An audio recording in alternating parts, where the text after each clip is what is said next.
Hi, I'm Alistair, the GrumpyCIO. And what am I grumpy about this week? Location. Isn't that a really solved problem? Just where everything is in the world, like a postcode it's in or something like that? No, bloody well should be though. What do I mean by that? Well, finding locations today, 2024, kind of feels like going around on a map. We actually at ShipShape have actually put together a solution where we can find the location of any startup that we come across anywhere in the world and put the postcode on it. We had to use 5 different location solutions to kind of pull all this information together because there isn't a unique one. And we had to actually sit here and actually work through what the taxonomy we were going to apply to the world. That's ridiculous. Why isn't that a solved problem? There are some edge cases that are absolutely horrible, so let's just get out of the way first, because there are some places, and I've just put things that directly relate to my family, my friends and my colleagues, so stuff in Ukraine, Gibraltar, Israel and Gaza at the moment, the Falklands Islands or Las Malvinas, depending on where you sit. Yes, clearly it's quite hard to agree on which country which various bits are in, but they are very much the exception, not the rule. And as I go later, actually at a postcode level, it doesn't matter. But even for the rest of the world, we could just agree where everything is and have a code for it, but apparently we can't. So there's a taxonomy of the world, and if you just move myself out of the way for a moment, you see we set this up for ourselves. There's a region, a sub-region, and a sub-sub-region. Why do we come to that later? Because the United Nations have actually set up these various regions and sub-regions in an attempt to actually work this out, but it is not a set system. Below that there is a thing called the ISO 3166 I'll come to, which actually states out the country, and below that you have the state that you're in, the province and the city. How difficult can this be? Well, let's look at where it starts from some real examples. In the Americas, the sub-regions LATAM and the Caribbean, before you get to Central America, before you get to Mexico. Again, those aren't particularly well set, but can be true. You then have Ciudad de Mexico, and within Ciudad de Mexico, there's the area of Cuauhtémoc. I did actually look on YouTube how to pronounce that before I did this video. And within that is Ciudad de Mexico. Now, Ciudad de Mexico, much like the next example of London being the city of London being in the Greater London Province, which is in the state of England, not the country of England. The country is the United Kingdom in taxonomies, is set up, but there are different levels. And so you might think what you're looking for is there, but it isn't.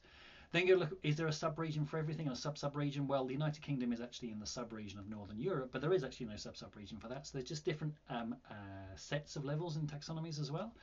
Then you get to Oceania, and I'll give you, I'm a half dual national Aussie as well. I lived a lot of my life in Sydney.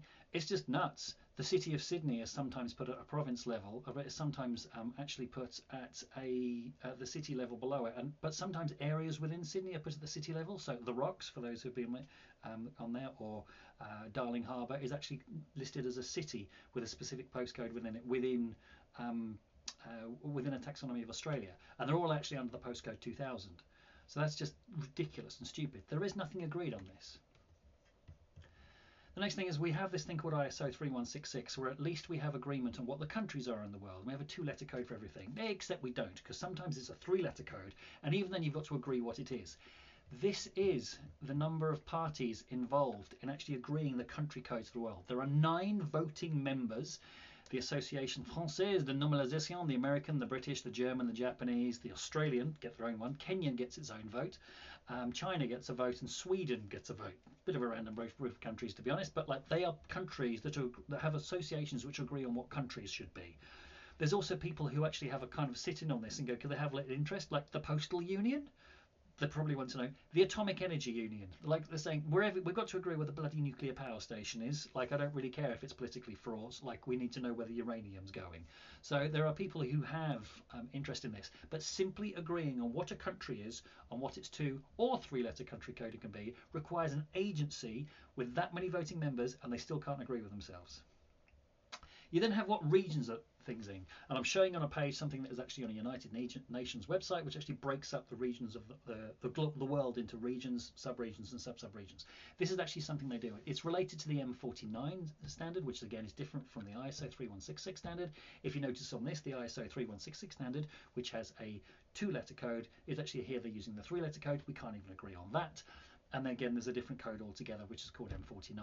But what these regions are, you can break up the world into any regions you like. There's nothing agreed at all. Now, some of this is difficult because agreeing a region is politically charged. So what is Middle East and North Africa? Does it exist? or is it actually a different area? There's very, very charged questions, so I get that. But on a local level, at least we have an agreement what postcode looks like. Oh, no, we don't. This is the file actually a colleague of mine found about what all the formats of postcodes are in the world. And if you go to Saudi Arabia, they're not even the same in Saudi Arabia. There are a number of different postcodes. If you go to Israel, they migrated from a postcode system to another postcode system in 2013. But people are still using the old postcode system, and that's fine. So there's two different postcode systems, even in one country. The name of it obviously could change. You have código postal if you're speaking in Spanish, or postcode. The Americans have to be different and call it zip code because they're American. But at least these things are roughly similar across the world. It's just literally a translation across languages. But the format of everything, completely different. Wouldn't it be great if you have a system of global postcodes? Now, the wonderful thing about this, going all the way back to the problems about, of setting up regions and the geopolitical influence that we set on the regions, is at a postcode level, it actually doesn't matter. Imagine you're going to Port Stanley in the Falklands Islands, or whatever it's called in Spanish in Las Malvinas.